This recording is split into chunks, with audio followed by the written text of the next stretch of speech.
I'm doing it. Look at this. It's like we got a drone. I'm feeling kind of dizzy, Whoa. I shouldn't do that, right? Anyway, hey Gear Seekers, I'm Nick. Yeah, that's back for a bit. Have you ever asked yourself, what happens when I need to build myself a really temporary PC for a really obscure task, for something that's probably going to last less than a week? Well, my friends, I have a bit of a video here for you today. What I'm doing is, you may or may not have seen our community post, but at the present moment in time, I've been rendering out video clips for all of the music that I make for the channel to make them available to YouTube members. Now, I don't know why I didn't think of doing this earlier, but it dawned on me last week. So that's what I'm doing at the moment. And I figured, you know what? I need to not tie up my editing PC. I need to build a PC that is specifically designed to render an After Effects queue for 24 hours a day, because there's so much music it's not even funny. So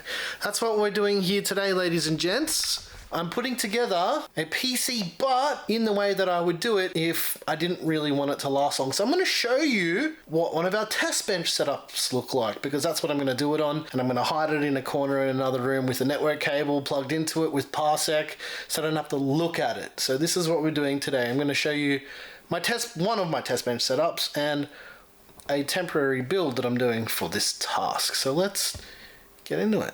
Yeah. It's a vlog.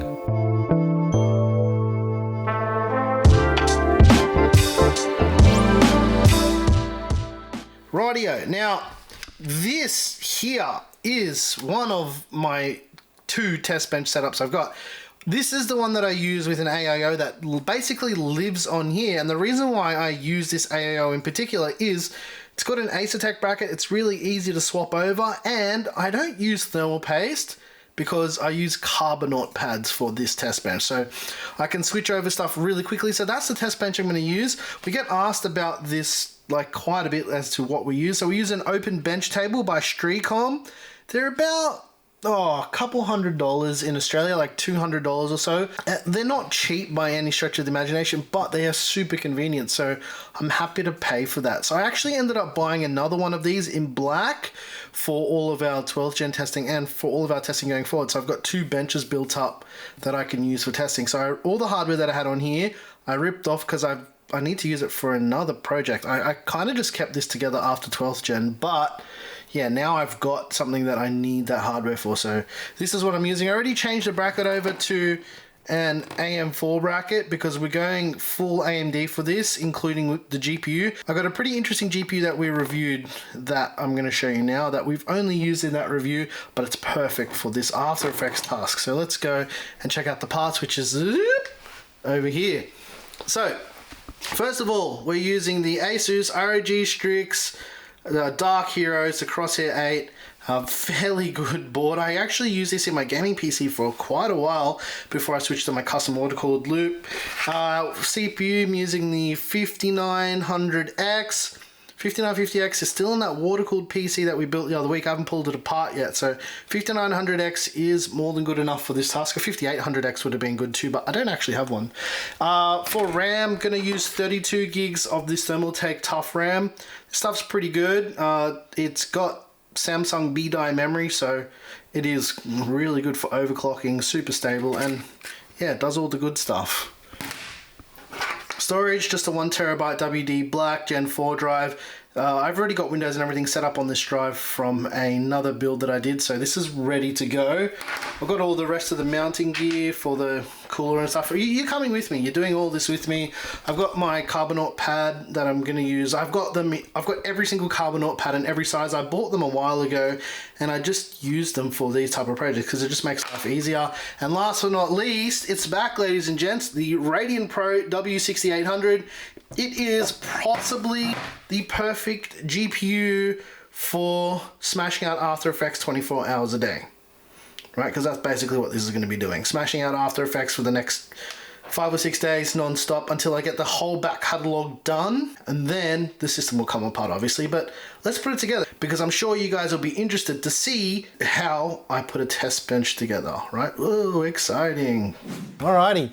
Well, these vloggy ones are kind of fun because I get to sit with you guys and you get to build with me. First thing I like to do when I'm building any PC, and you guys see it when I do the build videos as well, is I like to put the CPU in, and because we're not like doing any cinematic stuff for this whole video, I'm dropping the CPU in. I did a whole guide on how to socket AM4 CPUs. I'll put that in the description if you want to see it. But you see how easy that was? Very, very easy. No worries. Next thing we have to do is remove the stock cooling bracket because we're using that NZXT Z73 that is on the test bench setup already. So the way I like to do this as well, here's a couple tips for you if you like learning some stuff today and every other day of the week, is I like to do one side first just in case the back plate moves around, and we can be like, hey, we'll just finger tighten those in. Hang on, I need to grab the other standoff. I got the wrong one because I was rushing. Oh, sheep. Now we found the last one, all right? And the last one is in. That took me way longer than it should have. M.2 time, M.2 time. This one's a good one because I don't need to put this ugly heatsink back on. Right, yep, and there's no screw. It doesn't matter. I don't need no screw. I do have an M.2 screw, it was just laying there. Hopefully it's the right thread size.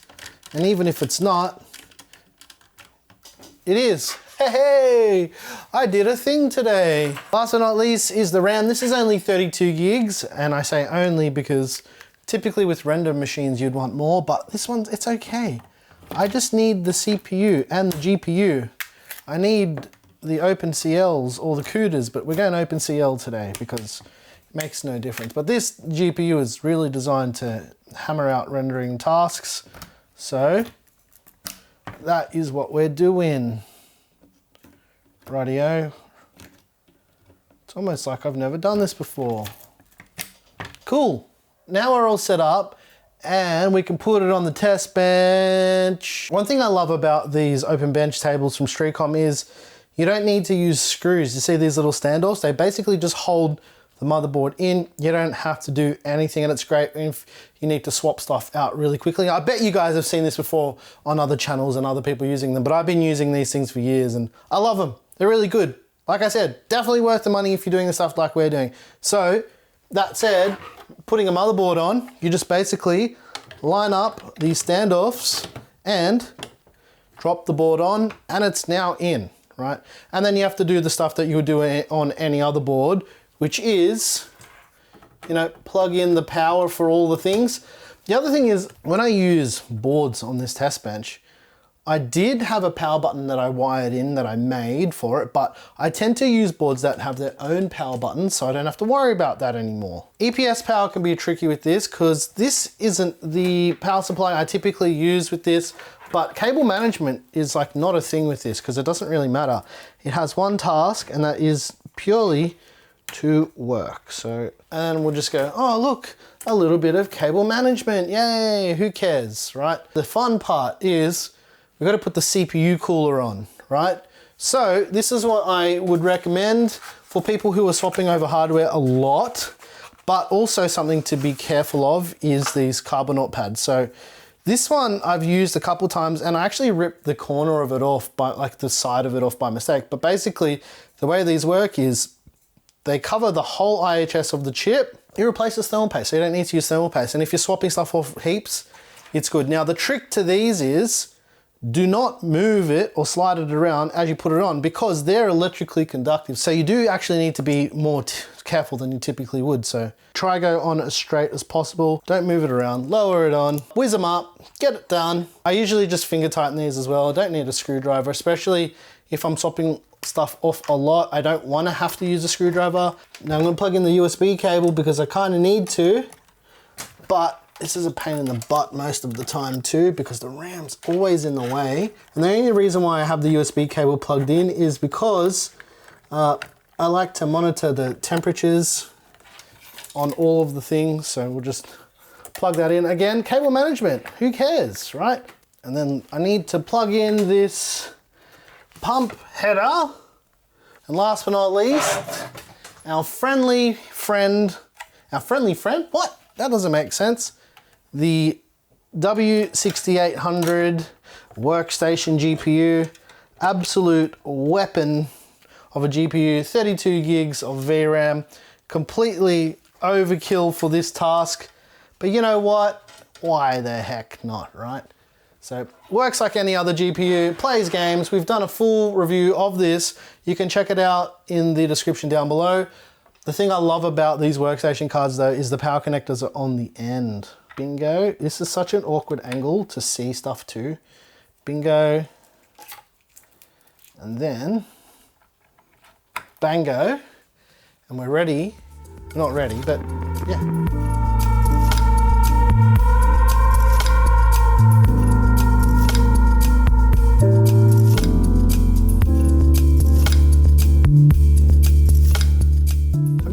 Fun stuff. I've already installed the drivers. I got to install After Effects and all that stuff as well. But I wanted to talk about a few things that I did to this off camera that I recommend for people to do if they're building render setups, if that makes sense, right?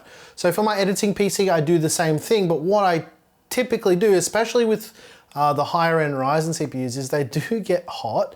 Now this is not just isolated with AMD CPUs, but I tend to undervolt them quite a bit. So the stock voltage for this CPU is like 1.475 volts, and I dropped the voltage to around 1.26 and kind of playing around with it at about 1.16 to 1.26. So I usually drop it by about that margin, and it drops CPU temperatures quite a lot.